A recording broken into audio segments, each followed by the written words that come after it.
talk about good shots, and you're comfortable with your guys taking shots as long as they're good shots. And I was kind of curious, thinking about that and Blake's range. Like, how far out are you comfortable with Blake? Because he seems to like firing up from pretty deep. I mean, how comfortable are you with his range and you still count as a good shot? I mean, I'm pretty comfortable with it. The thing I've learned with Blake is that he's going to take some bad ones, but he has the ability to make some bad ones. So I have to be really careful, with how I coach him and what I say, because he has the ability to a shot that you may think is bad, that could be the thing that gets him going, and he can go on one of those streaks where he makes three, four, five in a row, and so he has a little bit of latitude. How long does it take to develop that trust in a player? I mean, is that something you have to see happen in a game? Or if you just see it in practice, you can say, okay, I can trust him to I mean, a little bit of both. A little bit of both. I mean, you have some guys that, you obviously have to see it in a game. If you see it in practice, then you have the ability to do it in a game. If you do it in practice, you get to the game and it's not going, then you may have to change some things. I mean, I've seen guys that never miss in practice and they get in games and they struggle. I've seen guys that don't practice well, but when the lights come on, they're very, very different. And so it's getting to know them, getting to know each other to see how they are when there's competition, when there are people in the stands, when a TV is here. I mean, just whatever. So you just have to learn, guys. Jeff, how does Castle Coliseum rank among difficult venues in the ACC? I mean, it's very difficult. It's a great environment. They have a great fan base. It gets loud in there. It helps that they're good, and so I think they feed off of each other. It's a really, really good environment. It's even more important for these guys to talk amongst themselves. Absolutely. Absolutely. I mean, it's important all the time, but even more so when you go on the road because you're going to face a crowd that's hostile. At this point in the season, though, I would imagine you feel they're pretty comfortable in those situations. I hope so. I feel we are, but we have to keep doing it.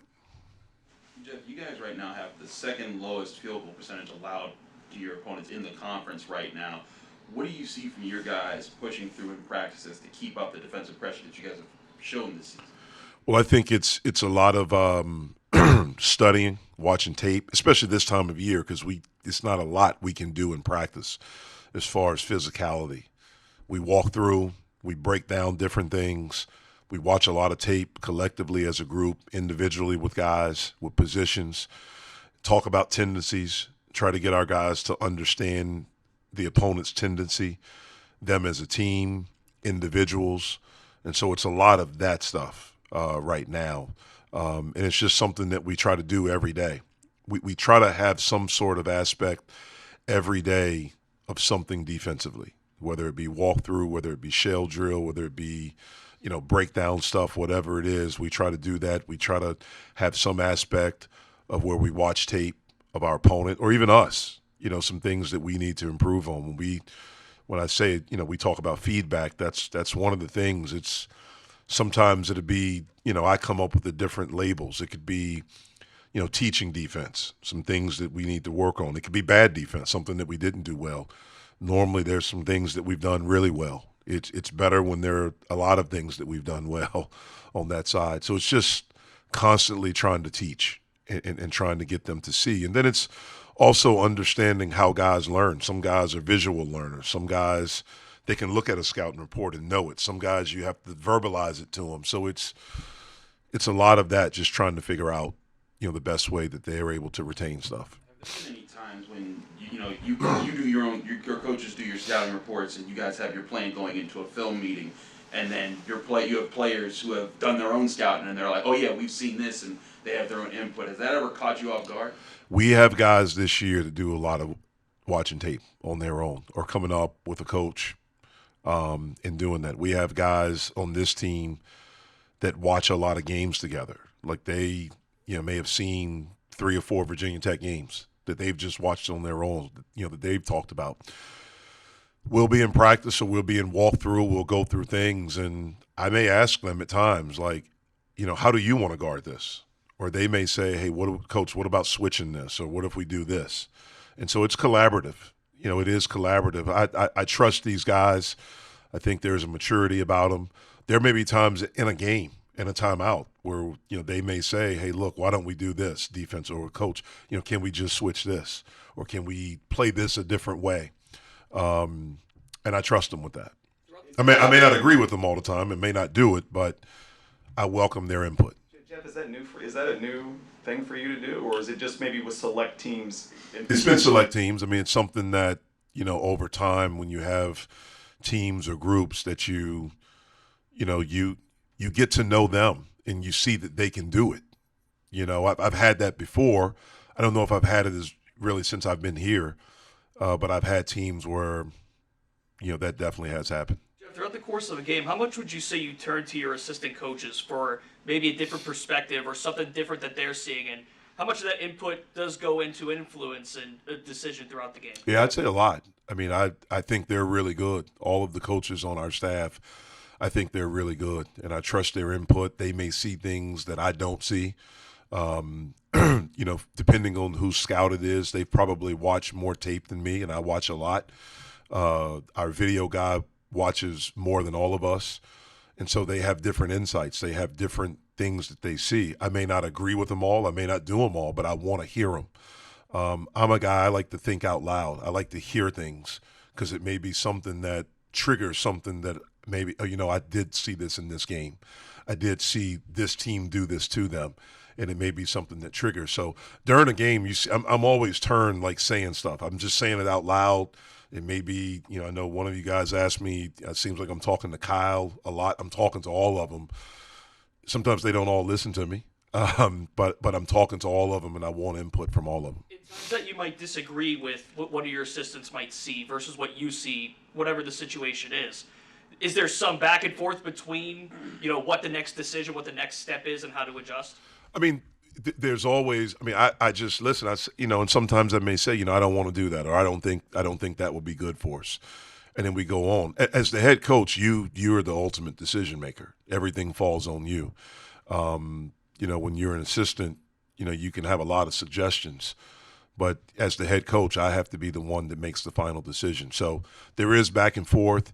Not as much as a game is going on and a timeout, dead ball situation and things like that, but a lot before a game is where we meet, we go over scouting, we talk, and so it's very collaborative. Complicated might be the wrong word, but when did basketball get so involved with videos and stats and metrics and all of these detailed scouting reports? Was it like that when you were in high school? Or, was it like that? It definitely wasn't like that when I was in high school. When I played my 4 years at Duke, especially my first year, we were really good. And my last year, we were good. We didn't do a lot of walkthroughs, because our thing was pressure. And I remember my freshman year going through a walkthrough, and we would walk through like half a play. And coach's thing was, okay, they're going to start it over here. If they're able to reverse it, then we're not playing good defense. Like you don't, and so it's become more involved over the years. I think probably the NBA has a lot to do with that. A lot more scouting, a lot more video, a lot more staffs are bigger. There are more coaches. There are more people on staffs now.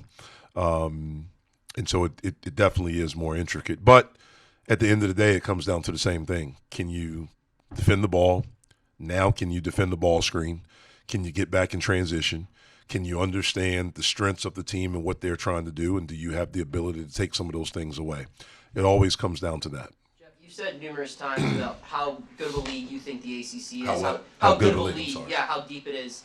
Other people, are perceiving it to be a down year in the ACC. Why do you think people feel that way? And do you think it's kind of unfair that bias has kind of affected some teams getting rankings or certain things like that? I definitely think that it's unfair and it's not true what people say about our league or what's been said about our league. I think our league is really good. Now, some leagues that are really and other leagues are really good. Some of them may only have 10 teams, where we have 15.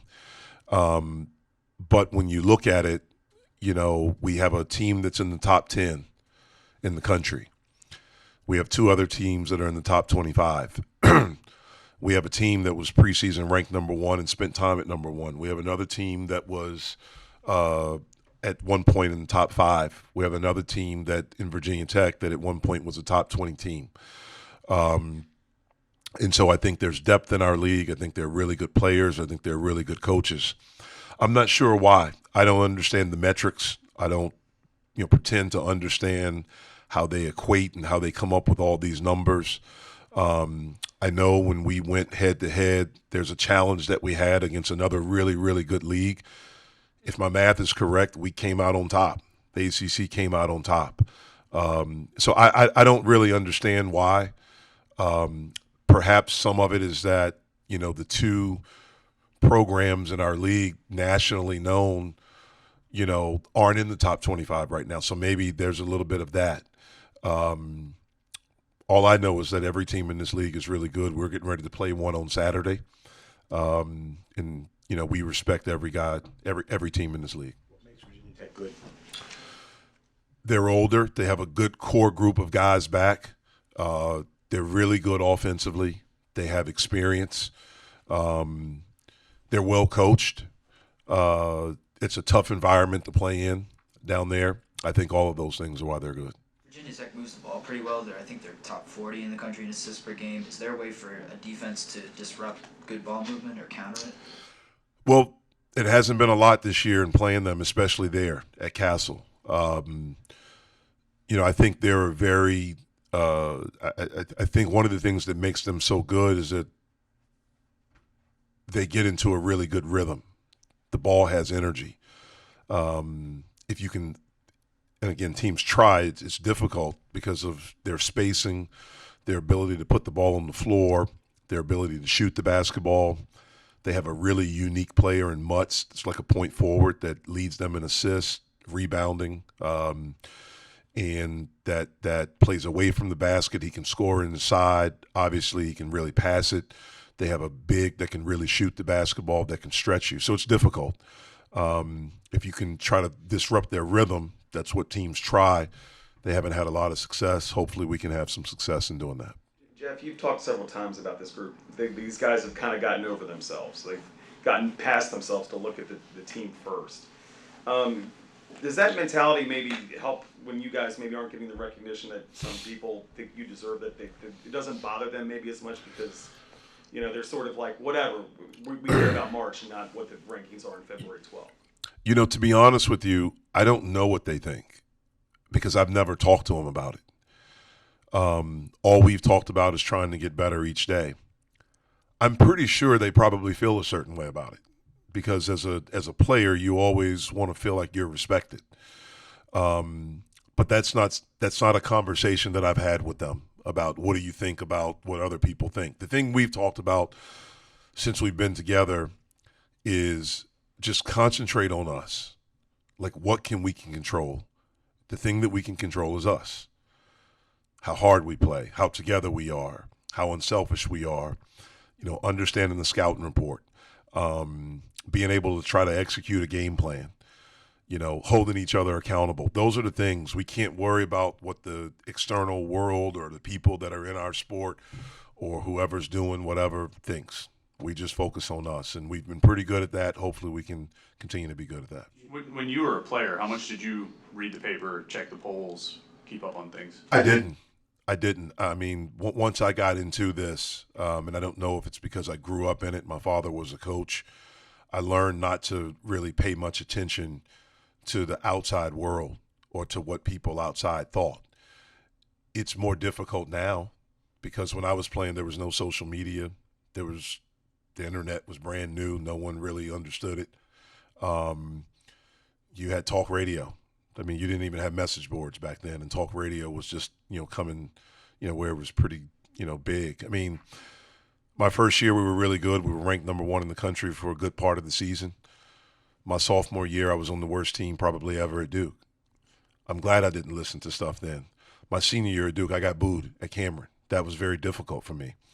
I remember being at a home game at the next game after that, and I remember being out shooting before the game, and I looked up, and my family's passing around a newspaper. There was an article in the state newspaper there, the News and Observer. There was a big picture of me, and it said something, I think the headline was something like a fallen star. That was difficult for a guy that loved the program and was trying like heck to fight and to get this thing turned around. So I do have empathy for these young guys, but it's one of the reasons we try to talk to them about not listening to that stuff, not paying attention. Don't look at social media. Don't search your name. Don't do these things. But that probably falls on deaf ears because these young people are addicted to it. And so it's a completely different time now. But the thing that we've done a good job is staying present with each other and not allowing that to consume us. I know that the tournament's 3 weeks away, but do you talk at all about the double bye is a big deal in a tournament? Do you talk about let's get that double bye? We've not talked about it once. They may, but it's not something we've talked to them about. The only thing we've talked about is what's in front of us, the next step. And right now it's just Virginia Tech. That's it. Jeff, when the season started, or at the start of the season, do you set goals for the team? Do you set specific, like tangible, let's do this, let's do that? We just talk about try to get better each day. We don't talk about number of wins or what we're trying to do. We just talk about trying to be the best versions of who we can be every day. And the only thing I've said to them really all year, I've done it since I've been here, it seems like it's resonated this year, is to really concentrate on being a very good teammate. Because if you can do that, then you're thinking of something and someone besides you. And normally when you do that, good stuff happens for you individually. The reason I ask is, there's 5 games left in the regular season. You guys, you have a chance to win the conference, a really good conference that I'm sure nobody outside of your room probably thought was possible back in October. So I didn't know if that was like, is that something that ever, is that something that ever comes up, like winning the conference? Again, I think they have talked about it. The guys have talked about it, but it's not something that we as a staff have talked about with them. We've just talked about, again, it's the broken record, but just what's in front of us. What can we control, and that's right now. You've said a couple times that JV had been a good leader, but it didn't, for whatever reason, take as much of a hold last year as opposed to this year. Is he doing anything different this year, or was it really just the makeup of the team around? He's not doing anything different. He's well, let me take that back. I think he probably is. I think he is probably utilizing his voice more because I would guess he feels heard and feels like it resonates with the guys. Sometimes as a leader, when you're saying stuff and you're trying to do stuff and it doesn't feel like it's registering, at times you can just, okay, I'm going to stop trying. I'm not saying that's right, but sometimes that can happen, especially when you're young. I think because he feels like it's resonating with this group, and also it's his last time, I think there's more of a sense of urgency. So I would say he's utilizing his voice more. Jeff, at this point, I think Coach O'Toole's reputation precedes itself when it comes to developing a front court.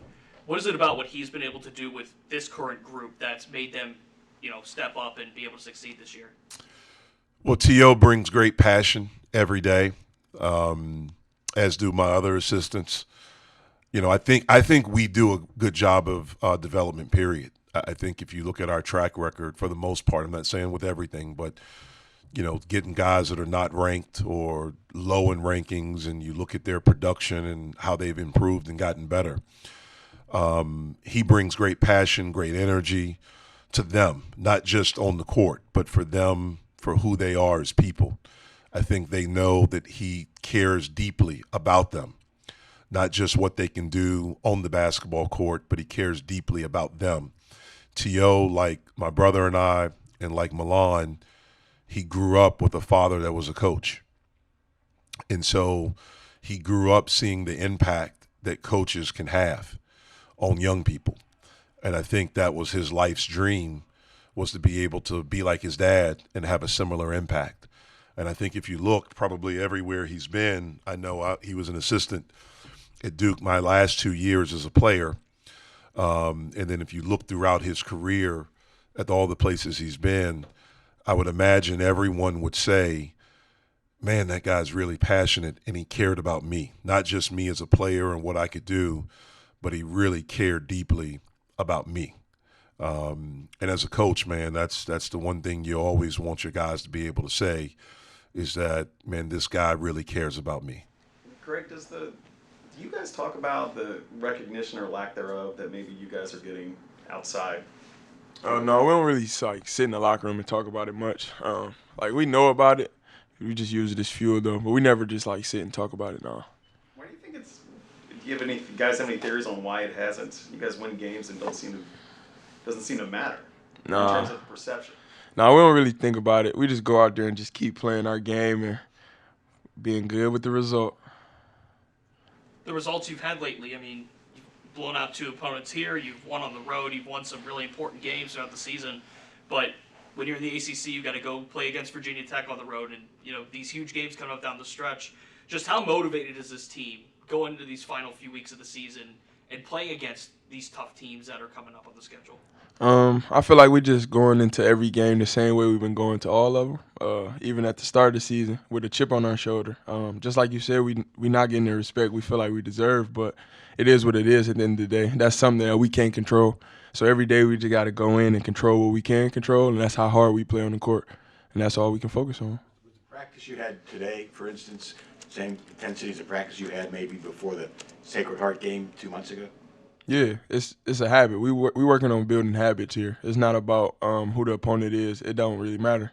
Every day you gotta focus on getting better. So if that's going as hard as possible, no matter who it is, you just gotta go out there and whatever coach wants us to do at practice, we gotta go out there and do it.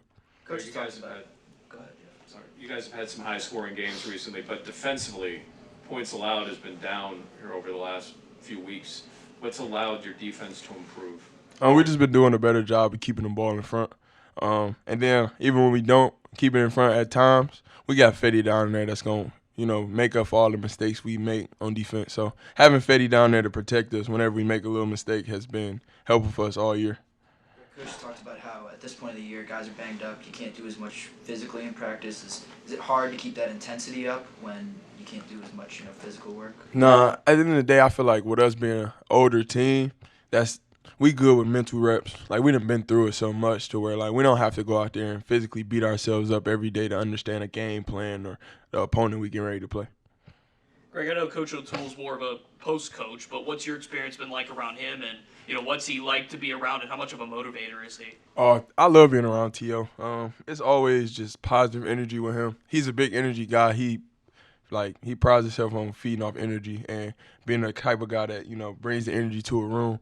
I enjoy my time around him. You gotta see him at practice. His energy at practice is crazy. So if we going up and down, he's sprinting up and down on the side. So like his energy is just infectious, and it's great being around him. And he's a great leader as well. Coach Capel talked about his, assistant coach's role within a game and what he turns to them for. What kind of advice do they give you in the moment of a game, and does it differ from what Coach Capel is able to give you guys? I feel like they all give us something different, but like T.O., he the one that's usually. When he say something to me, it's about like a little defensive tweak or something like that. Like one thing me and T.O. had, so most people don't know. So the steal I got against Miami, it was something actually me and him had talked about. Like not the steal per se, but like it was just going over their plays and their tendencies. Like after a couple of seconds, I could jump off one person and getting their pass and like their vision for the next one. And it actually happened at the end of the game and it worked out. What about Coach Jason? What kind of stuff does he kind of help you tweak throughout the middle of the game? He the guy that is usually telling me like to stick with my shot, or like if I miss a few, he'd be the one to be like, you get ready, it's another big one coming. Don't worry about that. So that's usually what he do for me. But he definitely another positive guy that's in our ear. Making sure we know what we doing defensively and just telling us to have confidence in ourselves on offense. After that play against Miami, did you run and find him and say, hey? No, after the game, yeah, I told him. He was like, that's what happened when you do your math. It basically was nothing, just counting. He was like, count to 2. Once you get to 2, jump to the next guy. And that's what happened. I counted to about 2.5 and jumped and got the steal. Greg, how do you explain this season? I mean, guys, rough start, rough trip to New York, and you lose, your best big man, your most experienced big man, your recruit doesn't play, your top guy coming in. I mean, and you guys have kind of put this together. How does that happen? I feel like it's just it comes to do with how connected we are with each other. We knew that everybody on the outside was gonna have their own opinion on what they saw after that 1-3 start, but at the end of the day, we knew what our end goal was. We knew, like being older guys, we had to stick together no matter what. So I feel like it all came with our connectivity. Us being connected was the start. And once we got connected, I felt like it was nobody that could really, stop that or break that. So once we got it and got the rolling, there was no stopping it. You said we all know what the end goal is. Did you guys did the players, because Jeff says he doesn't talk to you guys about that stuff. Did the players talk about this is what our goals are for Yeah, the we season? we knew we wanted to be we wanted to make noise in the ACC. We knew, when it came out that we was gonna be 14th. That's why when you talked about the media question, we don't really think about being ranked. Honestly, only thing we really think about is the people that ranked us 14th in this league. Every day, that's the only thing that's on our brain. That we use that as a chip. Like the number 14 is crazy. Like when you really sit and think about it. So that's how we think about it. We don't think about it as being ranked, but when we picked 14th, we had to get it. Was there a point when did you start to see? Because watching you guys play, it's pretty remarkable how all the pieces seem to fit. And when did it do you think that maybe the light bulb kind of started to turn on for you guys in terms of not the connectivity, not just as dudes, but like as players on the floor playing together? I think it all clicked for us. Northwestern, honestly. That was a game where I felt like everybody just had it going, and we was on the road. And honestly, that game, it didn't even feel like it was a road game. We was so connected, and I feel like we got the fans out of there, out of the game early enough to where it just felt like it was another day in the office, at practice or something. It didn't even feel like it was a game. We just had so much fun playing, and everybody was connected and locked in. It was just a fun way to play. And I think after that, we just felt like if we can continue to do that, it's going to be hard for teams to beat us. Greg, obviously a point guard's going to touch the ball a lot, which is going to allow him to do a lot of things. But why is it JB is so impactful in so many different areas on the basketball court? It's because, like you said, he doesn't just need to have the basketball. He affects us so many ways. Just when he does have the ball, always making the right decision. That's really what he does vast majority of the time. He's going to make the right decision if it's scoring, passing, whatever it may be. And then it's just not that even if that's not going his way that day, right, he's not making shots, he's still going to make the right pass every time. And at the same time, his voice means a lot because at the end of the day, he one of the people that's been here. He got to see what it was like when they was 11 and 20, and had bad seasons in the ACC. So you're going to listen to him a little more because he been through it, like the downs of this. Now, I'm just happy to see him on the ups with us, because I know it's tough to be in a situation like that. So I feel extremely happy to be on his side, knowing that we're on the high road this time. You guys have a probability, I guess, of 10 more wins than they had last year. Do you ever think about that? That you were part of a group of guys, new guys, that they would turn this thing around so quickly? I mean, that's what we was brought here for. Us like transfers, we always told, we trying to turn this around. Nobody said we was rebuilding nothing. We knew we was coming in and trying to make noise this year. So we came in with that mindset of having that chip on our shoulder, and then us getting picked 14th just only helped with that. So that's really all it's been. Greg, this late in the season, coaches talked about adjusting practices to help give your bodies a rest, to help kind of alleviate some of that wear and tear. What have you personally done to kind of stay ready and keep your body in shape this late in the season? So for me personally, I don't like the ice bath at all. So that's one thing that's like this year is something I've been doing way more. Like my minutes are way up than any time in my career. So after every game, I got to get in the ice tub for about 8 minutes. And then the day after we had treatment, I usually have to get in again. So I would say that's one thing that's been new for me. So I feel like a lot of our guys have been doing recovery. We hear that Coach O'Toole likes to hit some of your bigger guys with that shield. Yeah. He ever hit you with it? Nah, I don't even go down there. But I have heard it though. He swings the pad wildly for sure. Greg, Coach was talking about to us a couple minutes ago about how guys will independently watch film or watch games, just end up watching games, and then he will pick y'all's brain about, well, what do you think about Team X or whatever? Are you part of that group? I mean, are you guys just watching as fans, or is it like a dedicated, hey, so and so is playing, some team we're playing in 2 weeks is on at 9. If you're not doing anything, let's meet up and watch. I feel like it's not like we coordinated. It's just one of them things that be like we pretty much know the schedule. Like, ACC, we're gonna play it once early in the week and then on the weekend. So if it's early in the week and it's like, oh man, we do get ready to play them.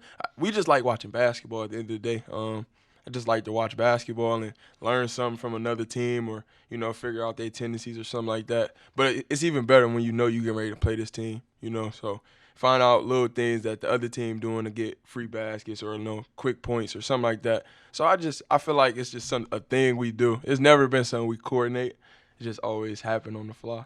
So it's just generic then. Yeah, it's not even like we just be like, yo, we gotta make sure we watch them play whoever. Because at the end of the day, they could be playing a team that plays nothing like us, So it's just something that really just happened. So what did you watch last night? Virginia Tech? Because Yeah, you're playing them. we or watched did you that. watch- We watched Virginia. I watched a little bit of both. But I watched a little bit of both. It was like watch Virginia and Louisville. Cause I just like watching, Virginia play. They right below us in the standings. You were neck and neck for real. And Louisville in our league, they've been, they play hard. That's one thing you can't say about Louisville. They're gonna play hard. They're gonna put up a fight no matter who they play. And then we definitely was watching the Virginia Tech, Georgia Tech game because we definitely knew we was playing Virginia Tech. So I definitely tuned in to both, but I was more in tune on the Virginia Tech game until the end because I thought Virginia had a chance to. Louisville had a chance to get that game at the end, so I watched it into that. You guys watch those games together? Or is that Yesterday we was together. We was at Coach Pursuti house, a good portion of us. I don't want to miss nobody, because Nelly was there, JB was there, Blake was there, I was there. Both twins was there, no Fede. Will was there, don't want to miss Will. And then Robert Bloss was there, that's our GA, he was there. Who's the most, when you guys are doing this together, just instead of in that sort of setting, who's the loudest? Who's the Dick Vitale? Is there a Dick Vitale? Is The there a guy that loudest? insists Oh they're yeah, right? for sure. No, That their not. analysis is. No, I don't think we got one of them. But the loudest person there during it was Blake, though, 100%. You realize Pledge just pointed at you. You picked me, please. Nobody's real loud. I mean, he's a real loud one. I don't think I was. I'm going Blake. I probably was second. And then see, we had treats and stuff. Coach Jake, youngest son Grant, was running around the house for real. He was the one. If we gonna really put it there, he was the one. He had a ball. What were the treats? We just had brownies, We had pizza, but the brownies is what set Grant off for sure. You mentioned a couple of times about being picked 14th. I mean, that was months ago. Yeah, That's something you still actively like. That's Yeah. still. definitely. Because at the end of the day, it's like that didn't go nowhere. It might have been 2 months ago, but if I grab my phone right now, I can pull that up. It's not far fetched. It's right there. So I feel like if we go in with that mindset, I feel like we felt disrespected when it first came out. I feel like our whole team when we was put together felt disrespected. Everyone felt like they had a chip on their shoulder and had something to prove. So if we go out with that mindset on a daily basis, I feel like it's nobody that can, break that. Is there a bulletin board somewhere that you guys, you put that up or anything? Nah, that's what's even crazier. We don't even have no bulletin board about it or nothing. We just talk about it, We bring up. So you got to think. The way we think about it is we go into every game. There's only one team that they had that was under us on that, and that was Georgia Tech. So everybody else is ahead of us, and we got to get ahead of them, and that's the way we think about it. Part of the reason you watched, big reason you watched that game last night was that they're your next two opponents, Virginia Tech and Georgia Tech. But we were also thinking, hey, if Virginia loses, we're first place by ourselves. Yeah, that's definitely a thought. You maybe slip up. You never know what could happen, especially in this conference. Any given night, anybody can be beat. We just saw, Georgia Tech get them one at home. So it's really no telling in this league. So you really got to come in every day with your A game and be ready for a fight.